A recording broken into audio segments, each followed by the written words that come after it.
নমস্কার।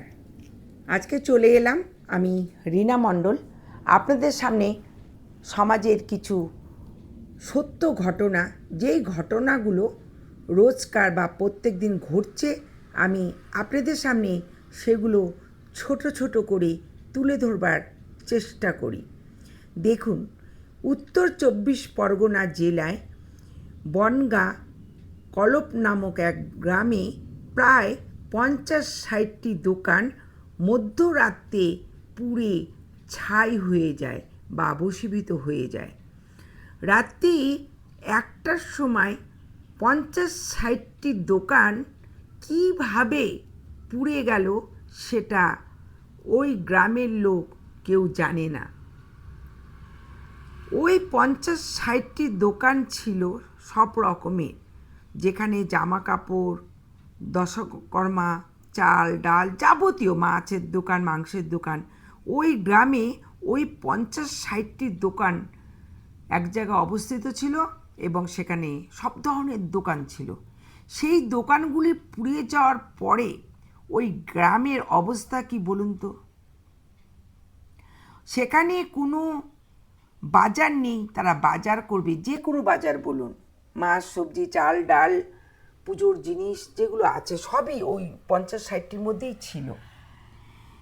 এই যে মধ্যরাতে আগুন ধরলো, সেটা কিভাবে ধরলো? এই প্রশ্নের উত্তর সবার কাছে একটাই হয়, শর্ট সার্কিট। আপনারা কেউ বলতে পারবেন যে শর্ট সার্কিটে সব জায়গায় আগুন ধরে, টাউন, শহর, গ্রাম, আর এটা হয় বেশিরভাগ মধ্যরাত্রে। ওই একটা গ্রামের ভিতর কি শর্ট সার্কিট হতে পারে যে 50-60টি দোকান মধ্যরাত্রে পুড়ে যায়? যেখানে যেখানে আগুন ধরে, গুদাম বলেন, বাড়ি বলেন, দোকান বলেন, বাজার বলেন, যেটাতেই বলেন, মাঝে মাঝেই শোনা যায়, 1 বছর অন্তর 2-3 বার এইগুলো শোনা যায়, টাউনে গ্রামে আগুন ধরে দোকান বশীভূত হয়ে গেছে। তাহলে যদি শর্ট সার্কিটেই এই দোকান গোদাম পুড়ে যায়, তবে সেই কারেন্টের জিনিসগুলো কেন চেক করা হয় না?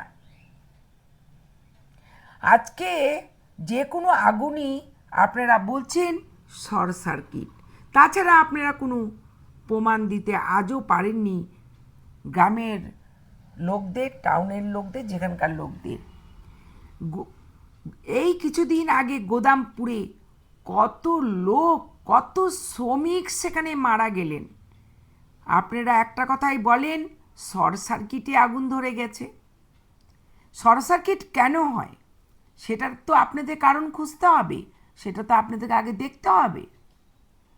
এই যে শর্ট সার্কিটে যে আগুনগুলো ধরছে আপনারা বলছেন, সেখানে কত শ্রমিক, কত লোক, কত গ্রামের দোকানপাট, যারা ওই দোকানপাট করে জীবিকা নির্বাহ করে, তারা ওই দোকান করে পেটের আহার জোগাড় করে, বাড়ির ছোট্ট ছোট্ট ছেলে মেয়েদের পড়াশোনা শেখান, তাদের পেটের অন্ন জোগাড় করেন। এই যে দোকানগুলো পুড়ে গেছে, তাদের সংসার চলবে কি করে? তারা চলবে কি করে? আজকাল কিছু হলেই গুলিবাজি, আগুন, অনেক কিছু হচ্ছে যেটা বলে শেষ নেই সমাজে। আপনারা একজনের উপর রাগ হলে তাকে গুলি করে দিচ্ছেন, তাই সে আগুন ধরিয়ে দিচ্ছেন, নিখোঁজ করে দিচ্ছেন, বাড়িতে গিয়ে মেরে দিচ্ছেন, ডেকে নিয়ে মেরে দিচ্ছেন। কি হচ্ছে? এক জনতা, এক গ্রামের লোক আরেক গ্রামে গিয়ে এগুলো অত্যাচারিত করছে। আমার মনে হয় এই শর্ট সার্কিট বলে যে আগুনগুলো ধরছে, সেগুলোর অবশ্যই তদন্ত করুন। আমরা জনগণ জানতে পারি আগুন ধরা মানেই শর্ট সার্কিট, তাছাড়া কি অন্য কোনো ভাবে আগুন ধরে না?